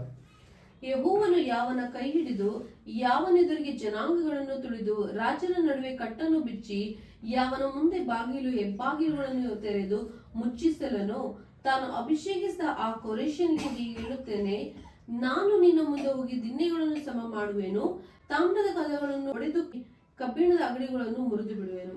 ಕೊರೇಶನು ಇನ್ನ ಹುಟ್ಟುವುದಕ್ಕಿಂತ ಮುಂಚೆನೆ ಯೆಶಾಯನ ಪ್ರವಾದನೆ ಗ್ರಂಥದಲ್ಲಿ ಕೊರೇಶನ ಕುರಿತಾಗಿ ದೇವರು ಯೆಶಾಯನಿಗೆ ಏನ್ ಮಾಡ್ತಾ ಇದ್ದಾನೆ? ತಿಳಿಸ್ಕೊಡ್ತಾ ಇದ್ದಾರೆ ಎಂಬುದಾಗಿ ನಾವು ನೋಡ್ಕೊಳ್ಬಹುದಾಗಿದೆ. ನೋಡ್ರಿ, ಕೊರೇಶನ್ ಹುಟ್ಟೇ ಇಲ್ಲ, ಆದ್ರೆ ಕೊರೇಶನ ಹೆಸರು ಬರೆದಿದ್ದಾರೆ, ಕೊರೇಶನ ಕುರಿತಾಗಿ ಬರ್ತಿದ್ದಾರೆ. ದೇವರು ಕೋರೇಷನ ಜೀವಿತದಲ್ಲಿ ಏನು ಮಾಡ್ತಾರೆ ಎಂಬುದಾಗಿ ಬರೆದಿದ್ದಾರೆ. ನಾವು ಅರ್ಥ ಮಾಡ್ಕೊಳ್ಬೇಕು, ಹೇಗಪ್ಪ ಇದು ಸಾಧ್ಯ ಎಂಬುದಾಗಿ. ನಾವು ಇಟ್ಟು ನೋಡುವಾಗ ದೇವರ ವಾಕ್ಯ ಹೇಳ್ತದೆ, ಆರಂಭದಲ್ಲಿಯೇ ಅಂತ್ಯವನ್ನು ನಾನು ತಿಳಿಸಿದ್ದೇನೆ ಎಂಬುದಾಗಿ. ನಾವು ಕ್ಲೀನ್ ಆಗಿ ಒಂದು ಪಿಕ್ಚರ್ ಮಾಡಿ ನಾವು ಅರ್ಥ ಮಾಡ್ಕೊಳ್ಳೋದಾದ್ರೆ, ಒಂದು ಕೋರೇಷನನ್ನ ದೇವರು ಹುಟ್ಟುವುದಕ್ಕಿಂತ ಮುಂಚೆ ದೇವರು ಆರಿಸ್ಕೊಳ್ತಾ ಇದ್ದಾರೆ. ದೇವರು ಆ ದೇವರ ರಾಜ್ಯಕ್ಕಾಗಿ ಏನ್ ಮಾಡ್ತಾ ಇದ್ದಾರೆ, ಕೋರೇಷನನ್ನ ಆರಿಸ್ಕೊಳ್ತಾ ಇದ್ದಾರೆ. ಕೋರೇಷನ ಅವರ ಒಂದು ರಾಜ್ಯವನ್ನ ಸ್ಥಾಪನೆ ಮಾಡ್ತಾ ಇದ್ದಾರೆ ಎಂಬುದಾಗಿ ಅರ್ಥ ಮಾಡ್ಕೊಳ್ಬಹುದು. ಬಾಗಿಲನ್ನು ತೆರೆದು ಅಂತಂದ್ರೆ ಕೋರೇಷನ್ಗೆ ನಾವು ಇದನ್ನ ಕನೆಕ್ಟ್ ಆಗುವುದು ನಾವು ನೋಡ್ಕೊಳ್ಬಹುದು. ದಾನಿಯೇಲ್ ಪುಸ್ತಕದ 5ನೇ ಒಂದು ಅಧ್ಯಾಯದಲ್ಲಿ ಕನೆಕ್ಟ್ ಆಗುವುದನ್ನ ನಾವು ನೋಡ್ಕೊಳ್ಬಹುದು. ಬ್ಯಾಬಿಲೋನ್ ನಲ್ಲಿ ಎಷ್ಟು ಬಾಗಿಲುಗಳಿತ್ತಂತೆ? 100 ಬಾಗಿಲುಗಳಿತ್ತು. ಒಂದು ದೊಡ್ಡ ಹೆಬ್ಬಾಗಿಲಿತ್ತಂತೆ. ಆದ್ರೆ ಬ್ಯಾಬಿಲೋನ್ ದೇಶದಲ್ಲಿ ಏನಂತ ಹೇಳ್ಬೋದು, ಬೆಲ್ತೆಶಚ್ಚರರು ಎಲ್ಲವರಿಗೂ ಔತಣವನ್ನ, ದೊಡ್ಡ ಹಬ್ಬವನ್ನ ಮಾಡಿಸುವಾಗ ಅದೇ ದಿನದ ರಾಜ್ಯ ಅಂತ್ಯವಾಗ್ತದೆ. ಅವಾಗಲೇ ಏನಂತ ಹೇಳ್ಬೋದು, ಹೆಬ್ಬಾಗಿಲುಗಳನ್ನು ದೇವರು ತೆರೆಸ್ತಾ ಇದ್ದಾರೆ. Hallelujah.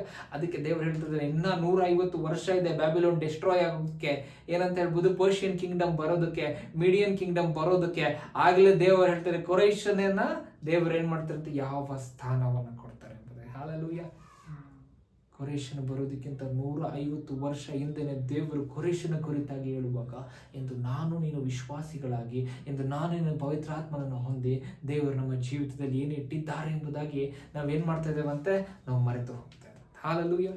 God has a glorious ಏನಂತ ಹೇಳ್ಬೋದು, glorious plans in our life. Hallelujah.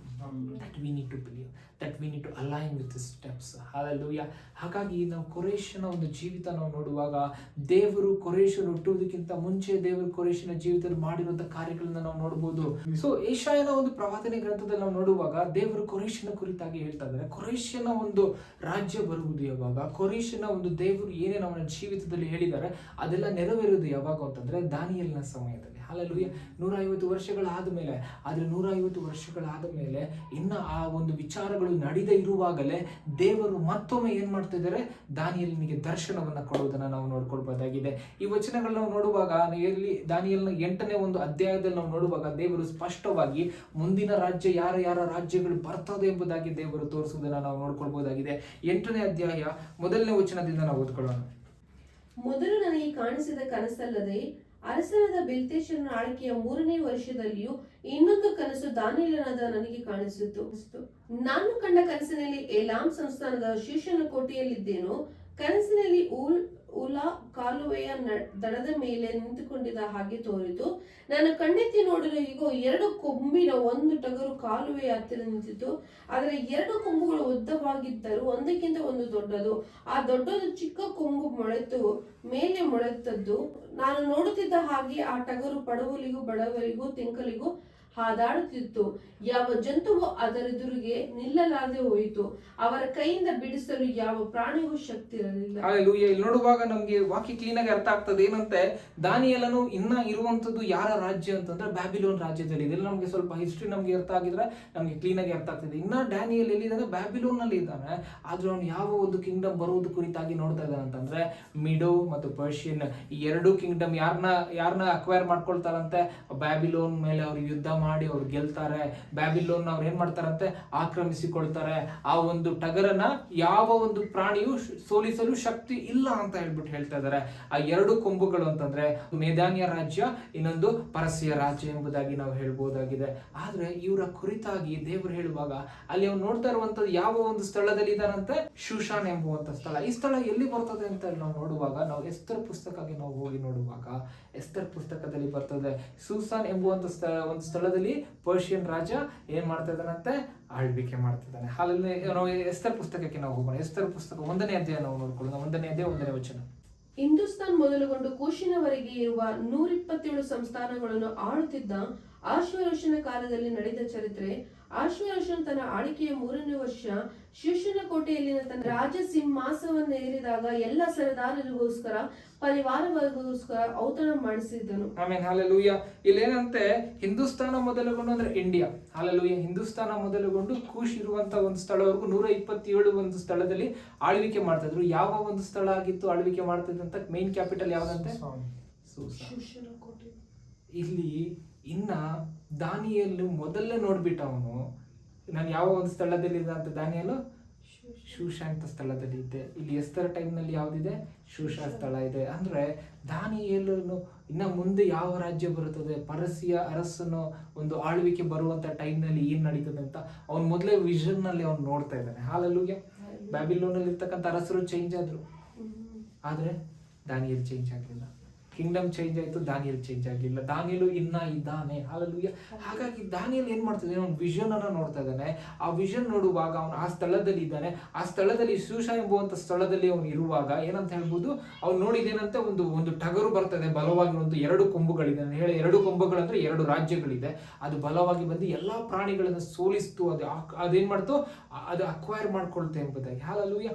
ಅಲ್ಲಿಂದಾನೆ ಯಾರ್ಯಾರು ಬಂದ್ರು? ಮೊರ್ದಕೈ ಬಂದಿರ್ಬೋದು, ನೆಹಮಾಯ ಬಂದಿರ್ಬೋದು, ಎಸ್ತರ್ ಬಂದಿರ್ಬೋದು. ಇವರೆಲ್ಲ ಏನ್ ಮಾಡ್ತಾ ಇದ್ದಾರೆ? ಹಾಲೆಲೂಯಾ. ಇಲ್ಲಿ ಏನ್ ಮಾಡ್ತಾ ಇದ್ದಾರೆ? ಇವ್ರಿಗೆ ಇಲ್ಲಿ ಏನ್ ಕೆಲಸ? ಹಾಲೆಲೂಯಾ. ಇವರೆಲ್ಲ ಪರ್ಷಿಯನ್ ಕಿಂಗ್ಡಮ್ ಬಂದಿದೆ, ಮತ್ತೆ ಅವ್ರು ಏನ್ ಮಾಡಿದ್ರು? ಯಹೂದ್ಯರನ್ನ ವಾಪಸ್ ಕಳಿಸಿದ್ರು. ಅವರ ಒಂದು ಏನಂತ ಹೇಳ್ಬೋದು, ಅವರ ಒಂದು ದೇಶಕ್ಕೆ. ನೆಹಮಾಯ ಎಜ್ರಾ ಟೈಮ್ ನಲ್ಲಿ ಬಂದು ಏನ್ ಮಾಡ್ತಾರೆ? ಪೌಳಿ ಗೋಡೆಗಳನ್ನ ಕಟ್ಟುತ್ತಾರೆ, ದೇವಾಲಯನ ಮತ್ತೆ ಕಟ್ಟುತ್ತಾರೆ. ಹಾಲೆಲೂಯಾ. ಯಾಕೆ ಅಂತಂದ್ರೆ ಇವರೆಲ್ಲ ಕನೆಕ್ಟೆಡ್ ಆಗಿರೋದು ಎಲ್ಲಿಗೆ? ದೇವರ ಒಂದು ಪ್ಲಾನ್ಗೆ ಕನೆಕ್ಟ್ ಆಗಿದ್ದಾರೆ. ಹಾಲೆಲೂಯಾ. ದೇವರು ಈ ಲೋಕದಲ್ಲಿ ಏನೇ ಒಂದು ಮೇಜರ್ ಥಿಂಗ್ ನಡೀತಾ ಇದ್ರು ಕೂಡ ಅದ್ರ ಹಿಂದೆ ದೇವರ ಪ್ಲಾನ್ ಇರ್ತದೆ, ಅದ್ರ ಹಿಂದೆ ದೇವರದ್ದು ಒಂದು ಕೆಲಸ ಇರ್ತದೆ. ಅದಕ್ಕಾಗಿ ಆ ಸಂಗತಿಗಳು ನಡೀತದೆ ಎಂಬುದಾಗಿ ಇದನ್ನ ನಾನು ಇನ್ನು ಅರ್ಥ ಮಾಡ್ಕೊಳ್ಬೇಕು. ಇಲ್ಲಿ ಇಷ್ಟು ದೊಡ್ಡ ಒಂದು ವಿಕ್ಟೋರಿಯಾನ ದೇವರು ಸುಮ್ಮನೆ ಕೊಡ್ತಾ ಇಲ್ಲ.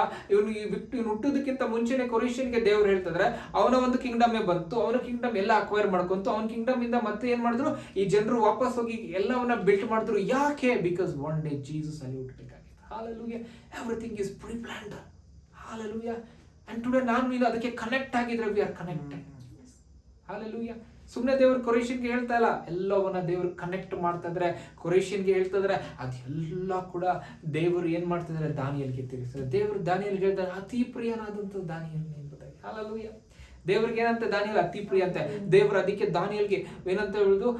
ಒಂದು ಅದ್ಭುತವಾಗಿರ್ತಕ್ಕಂಥ ಒಂದು ವಿಸ್ಮಯವಾಗಿರುವಂತ ಒಂದು ವಿಚಾರಗಳನ್ನ ತೋರಿಸ್ತಾ ಇದ್ದಾರೆ. ದಾನಿಯೇಲ್ ಕಣ್ಣಿಂದ ನೋಡಕ್ ಆಗ್ತಾ ಇಲ್ಲ, ನಂಬಕ್ ಆಗ್ತಾ ಇಲ್ಲ. ಈ ತರ ಸಂಗತಿಗಳು ನಡೀತಾ ಎಂಬುದಾಗಿ. ಹಾಲೆಲೂಯಾ. ನಮ್ಗೆ ಒಂದು 100 years, 200 years, 300 years ಏನ್ ನಡೆಯುತ್ತೆ ಅಂತ ಫ್ಯೂಚರ್ ಇವಾಗ ತೋರಿಸ್ಬಿಟ್ರೆ ನಾವು ಹೆಂಗಿರ್ತೇವೆ? ವಿಸ್ಮಿತರಾಗಿ ಬಿಡ್ತೇವೆ. ಆದ್ರೆ ದಾನಿಯೇಲ್ ಹೇಗಿದ್ದಾನೆ ಗೊತ್ತಾ? ಅವ್ನು ಬಲಹೀನನಾಗಿದ್ದಾನೆ ಅಂತ ಅವ್ನು ಬಿದ್ದು ಹೋಗಿದೆ. ಯಾಕಂದ್ರೆ ಅವ್ನ ಫ್ಯೂಚರ್ ನೋಡಿ ಅವ್ನಿಗೆ ಭಯ ಆಗ್ಬಿಟ್ಟಿದೆ. ದೇವರ ಎಷ್ಟು ದಿನವರೆಗೂ ಈಗ ನಡೀಲಿ? ಯಾಕೆಂತಂದ್ರೆ ಮುಂದಿನ ಫ್ಯೂಚರ್ ಹೇಗಿದೆ ಅಂತಂದ್ರೆ ತುಂಬಾ ರೀತಿಯಾದಂಥ ಕಠಿಣವಾಗಿರ್ತಕ್ಕಂಥ ಒಂದು ಸಂಗತಿಗಳು ಈ ಲೋಕದಲ್ಲಿ ಬರ್ತದೆ ಎಂಬುದಾಗಿ ದಾನಿಯಲ್ಲಿ ಆತ್ಮದಲ್ಲಿ ಗ್ರಹಿಸಿದೊಡನೆ ಅವನಿಗೆ ತುಂಬಾ ಇದಾಗ್ಬಿಡಿಲ್ಲ ಅಂತ ಹೇಳ್ಬಿಟ್ಟು ಏನಂತ ಹೇಳ್ಬೋದು? ಬಲಹೀನನಾಗಿನ ದೇವರ ಒಂದು ದೂತನು ಅವನನ್ನ ಬಲಪಡಿಸುವುದನ್ನ ನಾವು ನೋಡ್ಕೊಳ್ಬಹುದಾಗಿದೆ. ಈ ರೀತಿಯಲ್ಲಿ ಮಿಡೋ ಮತ್ತು ಪರ್ಷಿಯನ್ ಕಿಂಗ್ಡಮ್ ಎಂಡ್ ಆಗುವಾಗ ಇನ್ನೊಂದು ರಾಜ್ಯ ಬರ್ತದೆ, ಅದು ಕೂಡ ದೇವರ ಒಂದು ರಾಜ್ಯಕ್ಕೆ ಕನೆಕ್ಟ್ ಆಗಿದೆ. ಅದನ್ನ ಓದ್ಕೊಳ್ಳೋದು ದಾನಿಯೇಲ ಪುಸ್ತಕ 8ನೇ ಅಧ್ಯಾಯ 5ನೇ ಒಂದು ವಚನದಿಂದ. ನಾನು ಗಮನಿಸುತ್ತಿರುವಾಗ ಇಗೋ, ಒಂದು ಹೋತವು ಪಡುವಲಿಂದ ಭೂಮಂಡಲವೆಲ್ಲ ದಾಟಿಕೊಂಡು ನೆಲವನ್ನು ಸೋಕದೆ ಓಡಿ ಬಂತು. ಅದರ ಕಣ್ಣುಗಳು ನಡುವೆ ವಿಶೇಷವಾದ ಒಂದು ಕೊಂಬಿತ್ತು. ನಾನು ಕಾಲುವೆಯ ಹತ್ತಿರ ಕಂಡ 2 ಕೊಂಬಿನ ಟಗರಿನ ಬಳಿಗೆ ಆ ಹೋತವು ಬಂದು ಪರಾಕ್ರಮದಿಂದ ಉಬ್ಬಿ ರೋಷಗೊಂಡು ಅದರ ಮೇಲೆ ಬೀಳಬೇಕೆಂದು ಓಡಿತು. ಅದು ನನ್ನ ಕನಸಿನಲ್ಲಿ ಟಗರನ್ನು ಸಮೀಪಿಸಿ ಅದರ ಮೇಲೆ ಕ್ರೋಧದಿಂದಿರಿಯುತ್ತಾ ಅದನ್ನು ಹಾದು ಅದರ 2 ಕೊಂಬುಗಳನ್ನು ಮುರಿದು ಬಿಟ್ಟಿತ್ತು. ಅದಕ್ಕೆ ಎದುರು ಬೀಳಲು ಟಗರಿಗೆ ಏನೂ ಶಕ್ತಿ ಇರಲಿಲ್ಲ. ಅದು ಟಗರನ್ನು ನೆಲಕ್ಕೆ ಉಳಿಸಿ ತುಳಿದು ಹಾಕಿತು. ಟಗರನ್ನು ಅದರ ಕೈಯಿಂದ ಬಿಡಿಸಿ ಪ್ರಾಣಿ ಯಾವುದೂ ಇರಲಿಲ್ಲ. ಹಲ್ಲೆಲೂಯಾ. ಸೊ ಈ ವಾಕ್ಯವನ್ನ ನಾವು ನೋಡಬೇಕಾಗಿತ್ತು ಏನಂತ? ಈ ಒಂದು ಹೊತ್ತ ಇನ್ನೊಂದು ಬರ್ತದೆ. ಇವಾಗ ಏನಂತ ಹೇಳ್ಬೋದು? ಫಸ್ಟ್ ಬ್ಯಾಬಿಲೋನ್ ಮುಗೀತು. ನೆಕ್ಸ್ಟ್ ಯಾವ್ದಿದೆ ಅಂತ? ಮಿಡೋ ಪರ್ಷಿಯನ್ ಮುಗೀತು. ಇವಾಗ ನೆಕ್ಸ್ಟ್ ಯಾವ್ದಿದೆ ಅಂತ ಹೇಳ್ಬೋದು? ಒಂದು ಹೊತ್ತ ಬರ್ತಾ ಇದೆ. ಅದು ಎಲ್ಲಿಂದ ಬರ್ತಾ ಇದೆ ಅಂತ? ಪಡುಗೋಣದಿಂದ ಬರ್ತಾ ಇದೆ, ವೆಸ್ಟ್ ಇಂದ ಬರ್ತಾ ಇದೆ. ಅದು ಹೇಗೆ ಬರ್ತದೆ? ವೇಗವಾಗಿ ಬರ್ತದೆ, ನೆಲಕ್ಕೆ ಸೋಕದ ಹಾಗೆ ಬರ್ತಾ ಇದೆ ಎಂಬುದಾಗಿ ಇದು ಹೇಳ್ಬೋದು. ಅದೇನ್ ಮಾಡ್ತದೆ ಅಂತೆ? 2 ಕೊಂಬುಗಳಿರ್ತಕ್ಕಂಥ ಆ ಒಂದು ರಾಜ್ಯವನ್ನ, ಇದಕ್ಕೆ ಒಂದೇ ಕೊಂಬಿದೆ ಸೆಂಟ್ರಲ್ಲಿ, ಅದು ಬಂದು ಅದು ಹೊಡೆದಿದ್ದ ಸ್ಪೀಡ್ಗೆ ಅದು ಏನಾಯ್ತಂತೆ? ಕಂಪ್ಲೀಟ್ ಆಗಿ ಆ ಒಂದು ಕಿಂಗ್ಡಮ್ ಡೆಸ್ಟ್ರಾಯ್ ಆಗೋಯ್ತು. ಅಂದ್ರೆ ಯಾವುದು ಅಂತ ಹೇಳ್ಬೋದು? Persian Kingdom, maiden Kingdom destroy ಆಗೋಯ್ತು. ಅದು ಯಾವ ಕಿಂಗ್ಡಮ್ ಅಂತಂದ್ರೆ ಹಿಸ್ಟ್ರಿಯಲ್ಲಿ ನೀವು ನೋಡುವುದಾದ್ರೆ ಗ್ರೀಸ್ ಕಿಂಗ್ಡಮ್. ಹಾಲೆಲೂಯಾ. ಅದು ಬೇರೆ ಯಾರು ಅಲ್ಲ, Alexander the great. Hallelujah. Alexander the great ಇನ್ನ ಹುಟ್ಟಿಲ್ಲಪ್ಪ. ದಾನಿಯೇಲ್ಗೆ ದೇವರು ಹೇಳ್ತಾ ಇದ್ದಾರೆ ಯಾರು ಬರ್ತಾರೆ ಅಂತ. Look at the beauty of the Bible, look at the power of god. ಇನ್ನು ಪರ್ಷಿಯನ್ ಬಂದಿಲ್ಲ. ಕರೆಕ್ಟ್. ಇನ್ನ ಪರ್ಷಿಯನ್ ಬಂದಿಲ್ಲ, ಇನ್ನ ಗ್ರೀಸ್ ಬಂದಿಲ್ಲ, ಇನ್ನ ರೋಮನ್ಸ್ ಬಂದಿಲ್ಲ, ಇನ್ನ ಬ್ಯಾಬಿಲೋನಲ್ಲೇ ಇದ್ದಾರೆ. ಆವಾಗಲೇ ದೇವರು ಹೇಳ್ತಾ ಇದ್ದಾರೆ ಡ್ಯಾನಿಯಲ್ಗೆ ಏನು ನಡೆಯುತ್ತೆ. Hallelujah, hallelujah. So Alexander the great ಬಗ್ಗೆ ಇಡೀ ವಿಶ್ವದಲ್ಲಿ ಗೊತ್ತಿಲ್ಲದಿರುವಂತ ವ್ಯಕ್ತಿನೇ ಇಲ್ಲ. ಯಾಕೆ ಅಂತಂದ್ರೆ at the very young age he conquered almost ಅರ್ಥದಲ್ಲಿರ್ತಕ್ಕಂಥ ಎಷ್ಟೋ ಒಂದು ಎಲ್ಲಾ ಒಂದು ಕಂಟ್ರಿಗಳನ್ನ ಅವ್ನು ಕಾನ್ಕರ್ ಮಾಡ್ಕೊಂಡ್ಬಿಟ್ಟ. ಅವನು ಅಳ್ತಾ ಇದ್ದಂತೆ, ಇಷ್ಟೇನ ಇರೋದು, ಇನ್ನ ಕಾನ್ಕರ್ ಮಾಡ್ಕೊಳಕ್ಕಿಲ್ವಾ ಅಂತ. ಅವನ ಒಳಗಡೆ ಇರ್ತಕ್ಕಂಥ ಒಂದು ಎಬಿಲಿಟಿ ನೋಡ್ರಿ, god used him as A weapon. ದೇವರು ಆ ಒಂದು ವ್ಯಕ್ತಿಯನ್ನ ಒಂದು ಏನಂತ ಹೇಳ್ಬೋದು, ಒಂದು ಆಯುಧವಾಗಿ ದೇವರು ಉಪಯೋಗ ಮಾಡಿಕೊಂಡು. ನೀವು ಕೇಳ್ಬೋದು ಹೇಗೆ ಎಂಬುದಾಗಿ. ಹಾಲೆಲೂಯ. ಇಲ್ಲಿ ನಾವು ಅರ್ಥ ಮಾಡ್ಕೊಳ್ಳ ಅಲೆಕ್ಸಾಂಡರ್ ದ ಗ್ರೇಟ್ ಅವರ ಒಂದು ಹಿಸ್ಟ್ರಿನ ನಾವು ಅರ್ಥ ಮಾಡ್ಕೊಳ್ಬೇಕಂತಂದ್ರೆ, ಅವರ ತಾಯಿ ಅವ್ರಿಗೆ ಒಂದು ಪಾಸಿಟಿವ್ನೆಸ್ ನಲ್ಲಿ ಬೆಳೆಸಿದ್ರಂತೆ, ಒಂದು ಧೈರ್ಯಶಾಲಿಯಾಗಿ ಅವ್ರನ್ನ ಬೆಳೆಸಿದ್ರಂತೆ. ಅವರ ತಂದೆ ಏನ್ ಮಾಡ್ತಾ ಇದ್ರಂತೆ, ಒಂದು ವಾರ್ ಮಾಡುವಂತ ವ್ಯಕ್ತಿ. ಅವರ ತಂದೆ ಏನ್ ಮಾಡ್ತಾ ಇದ್ರಂತೆ, ಅವ್ರು ಇದ್ದಂತ ಒಂದು ಸ್ಥಳದಲ್ಲಿ, ಮೆಕೋದೋನಿಯಾ ಎಂಬುವಂತಹ ಸ್ಥಳದಲ್ಲಿ ಅವ್ರು ಎಲ್ಲ ಕ್ಯಾಪ್ಚರ್ ಮಾಡ್ಕೊಂಡ್ ಬಿಟ್ಟಿದ್ರಂತೆ. ಆದ್ರೆ ಅಲೆಕ್ಸಾಂಡರ್ ದ ಗ್ರೇಟ್ ಇನ್ನ ಚಿಕ್ಕ ವಯಸ್ಸಲ್ಲಿ ತುಂಬಾ ಅಳ್ತಾ ಇದ್ದಂತೆ. ಯಾಕೆಂದ್ರೆ ನಮ್ಮ ತಂದೆ ಎಲ್ಲ ಕ್ಯಾಪ್ಚರ್ ಮಾಡ್ಕೊಂಡು ನನ್ಗೇನು ಇಲ್ಲ ಅಂತ. ಅದಕ್ಕೆ ಅವ್ರ ತಂದೆ ಹೇಳ್ತಾರಂತೆ, ಮೆಕೋದೋನಿಯಿಂದ ಹೊರಗಡೆ ಹೋಗಿ ನೀನು, ಇಡೀ ದೇಶ ನಿಂದೆ ಕ್ಯಾಪ್ಚರ್ ಮಾಡ್ಕೊಂತ. ಆ ಒಂದು ಮೋಟಿವೇಶನ್ ಅಲ್ಲಿ ಬೆಳೆದಿದ್ದು ಅಲೆಕ್ಸಾಂಡರ್ ದ ಗ್ರೇಟ್. ಆ ಒಂದು ಮೋಟಿವೇಶನ್ ಅಲ್ಲಿ ಬೆಳೆದಿ ಅವನ್ ಏನ್ ಮಾಡ್ಕೊಳ್ತಾನೆ, ಅವನೇ ಸ್ವಂತ ಆರ್ಮಿನ ಕಟ್ಟಿಕೊಂಡು, ಆರ್ಮಿನ ರೆಡಿ ಮಾಡ್ಕೊಂಡು, ಹೋಗಿದ ಕಡೆ ಎಲ್ಲ ಯುದ್ಧ ಮಾಡಿ, ಹೋಗಿದ ಕಡೆ ಎಲ್ಲ ಗೆದ್ದು, ಅವನು ಯಾವ ಯುದ್ಧನೂ ಸೋತಿಲ್ಲ ಅಂತ, ಎಲ್ಲ ಯುದ್ಧ ಗೆದ್ದಿದ್ದಾನೆ. ಹಾಲೆಲೂಯ. ಇಲ್ಲಿ ಮೇನ್ ಇದ್ದಂತ ಕಿಂಗ್ಡಮ್ ಯಾವುದು? 127 ಸಂಸ್ಥಾನಗಳಿದ್ದಂಥದ್ದು ಪರ್ಷಿಯನ್ ಕಿಂಗ್ಡಮ್ ಅಲ್ಲಿ. ಪರ್ಷಿಯನ್ ಕಿಂಗ್ಡಮ್ಗೆ ಹೊಡೆಯುವಂತ ಫೋರ್ಸ್ಗೆ ಪರ್ಷಿಯನ್ ಕಿಂಗ್ಡಮ್ ಕಂಪ್ಲೀಟ್ ಆಗಿ ಡೆಸ್ಟ್ರಾಯ್ ಆಗೋಯ್ತಂತೆ. ಅಲೆಕ್ಸಾಂಡರ್ ದ ಗ್ರೇಟ್ಗೆ ಎಷ್ಟು ಪವರ್ ಇತ್ತು ಅಂತ ಅಂದ್ರೆ, ಯಾವ ಒಂದು ಪ್ರಾಣಿನೂ ನಿಲ್ಲಕ್ಕೆ ಸಾಧ್ಯವಾಗಿಲ್ಲ ಅಂತ. ಅಂದ್ರೆ ಪ್ರಾಣಿ ಅಂತಂದ್ರೆ ಕಿಂಗ್ಡಮ್. ಹಾಲಲ್ಲಿ ಅಲೆಕ್ಸಾಂಡರ್ ದ ಗ್ರೇಟ್ಗೆ ಒಂದು ಹೊತ್ತಾಗ ಏನ್ ಮಾಡ್ತಾ ಇದಾರೆ, ಕಂಪೇರ್ ಮಾಡ್ತಾ ಇದಾರೆ. ಆ ರೀತಿಯಲ್ಲಿ ಅಲೆಕ್ಸಾಂಡರ್ ದ ಗ್ರೇಟ್ ಒಂದು ವ್ಯಕ್ತಿ, ಆ ವ್ಯಕ್ತಿಗೆ, ಆ ಒಂದು ಕಿಂಗ್ಡಮ್ಗೆ ಯಾವ ಕಿಂಗ್ಡಮ್ ಕೂಡ ನಿಂತ್ಕೊಳ್ಳಕ್ಕೆ ಸಾಧ್ಯವಿಲ್ಲ. ಆದ್ರೆ ಈ ಒಂದು ಹೊತ್ತ ಹೇಗಿತ್ತಂತೆ, ತುಂಬಾ ಬಲ ಉಳ್ಳದಾಗಿತ್ತು ಎಂಬುದಾಗಿ ದಾನಿಯೇಲ್ 8ನೇ ವಚನದಲ್ಲಿ ನಾವು ನೋಡ್ಕೊಳ್ಳೋಣ. ಆ ಊತವು ತನ್ನನ್ನು ಬಹಳವಾಗಿ ಹೆಚ್ಚಿಸಿಕೊಂಡಿತ್ತು, ಆದರೆ ಅದು ಪ್ರಾಬಲ್ಯಕ್ಕೆ ಬಂದಾಗಲೇ ಅದರ ದೊಡ್ಡ ಕೊಂಬು ಮುರಿದು ಹೋಯಿತು. ಅದರ ಸ್ಥಾನದಲ್ಲಿ 4 ಅದ್ಭುತವಾದ ಕೊಂಬುಗಳು ಮೊಳೆತು, ಚತುರ್ದಿಕ್ಕುಗಳಿಗೆ ಚಾಚಿಕೊಂಡವು. ಓಕೆ, ಅಷ್ಟೇ. ಹಾಲೆಲೂಯ. ಇಲ್ಲಿ ನಾವು ಇಷ್ಟಿಗೆ ನಾವು ಅರ್ಥ ಮಾಡ್ಕೊಳ್ಳ ಏನಂತೆ, ಹೊತ್ತವು ಬಹಳ ಪ್ರಬಲವಾಗಿ ಹೆಚ್ಚಿತ್ತು ಎಂಬುದಾಗಿ. ಹೊತ್ತವು ಹೇಗಿತ್ತು ಅಂತ, ತುಂಬಾ ಬಲಿಷ್ಠವಾಗಿ ಇತ್ತಂತ. ಅದು ಪ್ರಬಲಕ್ಕೆ ಬಂದಾಗಲೇ ಅದರ ದೊಡ್ಡ ಕೊಂಬು ಮುರಿದು ಹೋಯ್ತದೆ. ಪವರ್ಗೆ ಬಂದಿದ್ದ ತಕ್ಷಣ ಇಮಿಡಿಯೇಟ್ ಆಗಿ ಕೊಂಬು ಮುರಿದು. ಅಂದ್ರೆ Alexander the great very young age ಅಲ್ಲಿ, 33 ಏಜ್ ಅಲ್ಲಿ ಅವರು ತೀರಿ ಹೋಗ್ತಾರೆ. ಅವ್ರು ಏನಂತ ಹೇಳ್ಬೋದು, ಅವರು ಚಿಕ್ಕ ವಯಸ್ಸಿಂದ ಮಾಡ್ಕೊಂಡು ಬಂದಿದ್ದಂತ ಮೋಟಿವೇಶನ್ ಅವ್ರು ಕ್ಯಾಪ್ಚರ್ ಮಾಡಿರುವಷ್ಟು ಬೇರೆ ಯಾರು ಕೂಡ ಇಡೀ ವರ್ಲ್ಡ್ ನಲ್ಲಿ ಹಿಸ್ಟ್ರಿಯಲ್ಲಿ ಮಾಡಕ್ಕಾಗಿಲ್ಲ. ಅಷ್ಟು ಅಚೀವ್ಮೆಂಟ್ಸ್ ನ ಯಾರು ಮಾಡ್ತಾರೆ, ಅಲೆಕ್ಸಾಂಡರ್ ದ ಗ್ರೇಟ್ ಮಾಡ್ತಾರೆ. ಹಾಲೆಲೂಯ. ಆದ್ರೆ ಅವ್ರಿಗಿದ್ದಂತ ಆ ಒಂದು ಎಲ್ಲಾ ರೀತಿಯಾದಂತ ಏನೊಂದು ಆಸೆ ಇರ್ಬೋದು, ಆ ಎಲ್ಲದ್ರಿಂದ ಅವ್ರು ಏನ್ ಮಾಡಿದ್ರಂತೆ, ತೀರಿ ಹೋದ್ರು ಎಂಬುದಾಗಿ ನಾವು ನೋಡ್ಕೊಳ್ಬಹುದಾಗಿದೆ. ನೋಡ್ರಿ, ಅಲೆಕ್ಸಾಂಡರ್ ದ ಗ್ರೇಟ್ ಒಂದು ಜೀವಿತ ನಾವು ನೋಡುವಾಗ ಎಲ್ಲ ಕೂಡ ಪರ್ಫೆಕ್ಟ್ ಆಗಿತ್ತು, ಕರೆಕ್ಟ್ ಆಗಿತ್ತು. ಆದ್ರೆ ದೇವರು ಅವ್ರಿಗೆ ಅವಕಾಶ ಕೊಟ್ಟಿದ್ರು, ದೇವರ ಅವಕಾಶ ಇದ್ದಿದೆ ಅಷ್ಟೇ. ಸಿಟ್ನೆಸ್ ಎಂಬುವಂತ ವರ್ಲ್ಡ್ಸ್ ಕೋಲ್ಡೆಸ್ಟ್ ರಿವರ್ ಅಲ್ಲಿ ಅವ್ರು ಏನ್ ಮಾಡಿದ್ರಂತೆ, ಹೋಗಿದ್ರು ಅಲ್ಲಿ ಸ್ನಾನ ಮಾಡಕ್ಕೆ, ಅಲ್ಲಿ ಈಜಾಡೋದಕ್ಕೆ ಹೋದಾಗ ಅಲೆಕ್ಸಾಂಡರ್ ದ ಗ್ರೇಟ್ ಏನಾಯ್ತು, ಅಲ್ಲಿಂದ ಫೀವರ್ ಸ್ಟಾರ್ಟ್ ಆಗಿದೆ. ಅದಾದ್ಮೇಲೆ ಅವ್ರು ರಿಕವರ್ ಆಗ್ಲೇ ಇಲ್ಲ, ಅವ್ರು ಸತ್ತು ಹೋದ್ರು ಎಂಬುದಾಗಿ. ಅವ್ರು ಸತ್ತು ಹೋಗುವಾಗ ಅವ್ರ 2 ಕೈಗಳೇನಂತ ಹೇಳ್ಬೋದು, ಹೊರಗಡೆ ಇಕ್ರಿ. 2 ಕೈಗಳನ್ನ ಬಾಕ್ಸ್ ನಿಂದ ಹೊರಗಡೆ ಇಕ್ರಿ. ಆ 2 ಕೈಗಳನ್ನ ಈ ಜನರು ನೋಡಿ ಒಂದು ಅರ್ಥ ಮಾಡ್ಕೊಳ್ಳಿ, ಏನು ಅಂತಂದ್ರೆ, ಇಡೀ ಲೋಕವನ್ನ ನಾನು ಗೆದ್ರು ಕೂಡ ನಾನು ಸತ್ತು ಹೋಗುವಾಗ ಏನೂ ತಕೊಂಡು ಹೋಗ್ಲಿಲ್ಲ. ಇನ್ನೊಂದು ಸಂಗತಿ ನಡೀತದೆ, ಏನು ಅಂತಂದ್ರೆ, ಈ ಒಂದು ಲೋಕದಲ್ಲಿ ಇರ್ತಕ್ಕಂಥ ಒಂದು ಶ್ರೇಷ್ಠವಾಗಿರ್ತಕ್ಕಂಥ ಡಾಕ್ಟರ್ಸ್ ಅಂತ ಹೇಳ್ಬೋದು, ವೈದ್ಯರು ಅಂತ ಹೇಳಿ, ಅವರೇ ಬಂದು ಏನ್ ಮಾಡ್ಬೇಕಂತೆ, ಅಲೆಕ್ಸಾಂಡರ್ ದ ಗ್ರೇಟ್ ಅವರ ಒಂದು ಹೆಣವನ್ನ ಹೊರಬೇಕು ಅಂತ ಹೇಳ್ಬಿಟ್ಟು ಅಲೆಕ್ಸಾಂಡರ್ ಏನ್ ಮಾಡಿರ್ತಾರೆ, ಆಜ್ಞೆ ಮಾಡಿರ್ತಾರೆ. ಯಾಕೆಂದ್ರೆ ಅವ್ರು ಅಷ್ಟು ಲೋಕದಲ್ಲಿ ಅಷ್ಟು ದೊಡ್ಡ ವೈದ್ಯರಾಗಿದ್ರು ಕೂಡ ಅಲೆಕ್ಸಾಂಡರ್ನ ಕಾಪಾಡಕ್ ಆಗ್ಲಿಲ್ಲ. ಅದಕ್ಕಾಗಿ ಅವರೇ ನನ್ನ ಹೆಣವನ್ನ ಹೊರಬೇಕು ಎಂಬುದಾಗಿ ಅಲೆಕ್ಸಾಂಡರ್ ಒಂದು ರೀತಿಯಲ್ಲಿ ಮಾದರಿಯಾಗಿ ಅವ್ರ ಸಾವನ್ನ ಅಪ್ತಾರೆ ಎಂಬುದಾಗಿ ನಾವು ನೋಡ್ಕೊಂಡು, ಇದು ಎಲ್ಲವೂ ಕೂಡ ದಾನಿಯೇಲನಿಗೆ ಅಲೆಕ್ಸಾಂಡರ್ ಇನ್ನ ಹುಟ್ಲಿಲ್ಲ, ಆಗ್ಲೇ ದೇವರು ತಿಳಿಸ್ತಾ ಇದ್ದಾರೆ. ಇನ್ನ ಬ್ಯಾಬಿಲೋನ್ ಕಿಂಗ್ಡಮ್ ಅಲ್ಲೇ ದೇವರು ತಿಳಿಸ್ತಾ ಇದ್ದಾರೆ. ಇನ್ನ ಪರ್ಷಿಯನ್ ಬಂದಿಲ್ಲ, ಇನ್ನ ಗ್ರೀಸು ಬಂದಿಲ್ಲ, ಆಲ್ರೆಡಿ ದೇವರು ತಿಳಿಸ್ತಾ ಇದ್ದಾರೆ. ಆದ್ರೆ ವಿಶೇಷತೆ ಏನು ಅಂತಂದ್ರೆ, ದೇವರು ಅಲೆಕ್ಸಾಂಡರ್ ದ ಗ್ರೇಟ್ ನನ್ನ ಅವ್ರು ಆಯ್ಕೆ ಮಾಡಿಕೊಂಡ ಮೇಲೆ ಅಲೆಕ್ಸಾಂಡರ್ ಮಾಡುವಂತ ವಿಶಿಷ್ಟವಾದಂತ ಕೆಲಸ ಏನು ಅಂತಂದ್ರೆ, ಎಲ್ಲರಿಗೂ ಕೂಡ ಏನಾಗ್ಬೇಕಂತೆ, ಬರೆಯುವುದ ಒಂದು ಭಾಷೆಯನ್ನು ಕಲಿಸ್ಕೊಡ್ತಾರೆ. ಏನು ಅವರು ಒಂದು ಸ್ಥಾಪನೆ ಮಾಡ್ತಾರೆ ಅಂತಂದ್ರೆ, ಗ್ರೀಸ್ ಎಂಬುವಂತ ಒಂದು ಏನಂತ ಹೇಳ್ಬೋದು, ಲಿಪಿಗಳನ್ನ ಮಾಡ್ತಾರೆ, ಒಂದು ಲ್ಯಾಂಗ್ವೇಜ್ ಬರೆಯುವುದನ್ನ ಮಾಡ್ತಾರೆ.